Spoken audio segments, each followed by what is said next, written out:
دا بېباک رایې ګرانو کتونکو په دغه ریپورټ کې به خبرې ترې کوو د فیلډ مارشل والي سره. یو خو د هغې نن دورانیه بیا 15 کاله هغه وي، ما دې ورځې شمېرلې او ګنتي بیا د سره شوه.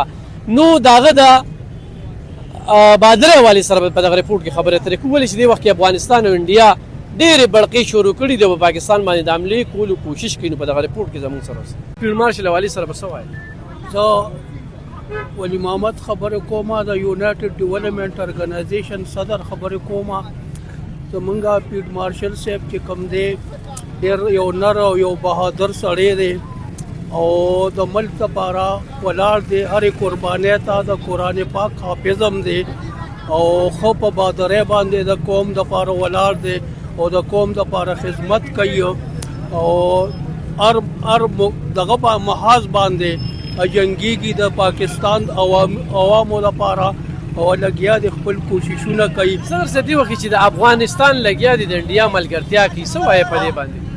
افغانستانو چې دی نو خبره دا ده چې افغانستان بارډر یې هر څه بند کړي دي په دې وجه باندې چې په ډېره داسې دهشتګردي وشوه چې هغه افغانستان واله دي، نو په دې وجه باندې دا هر څه بند کړي دي او زمونږ فیلډ مارشل صاحب لري الله نور زندگی او ژوند ورکړي، الله دې عزتمن کړي، هغه لګیا دي خپل کوششونه کوي د دې لپاره او عوامو د بچ کولو کوشش کوي لګیا. خپل فوج والي سره به څه وایي؟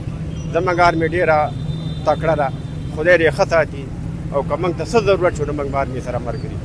بل د افغانستان والا په موږ د حملې کوي د انډیا ملګرتیا کوي، نو دا ښه کوي، دا زموږ احسان نه مني. بالکل دا غلطه کوي.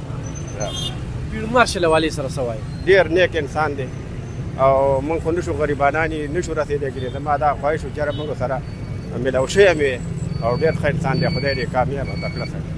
د خپل فوج والي سره څه وایي خو مقر ته ملو شي نو فوج کې به ځي؟ انشاءالله زوبه انشاءالله زوبه مقر ته ملو شي دواړه به ځو. خپل فیلډ مارشل له خوشحاله یې او جین فوج زنده آباد، پاک فوج زنده آباد، پاک فوج زینو انشاءالله. کابلیان چې دي نو داسې خبره چې هغه د پاکستان 15 کاله 50 کاله وساتل او د دې پاکستان هیڅ شکریه ادا نه کړه.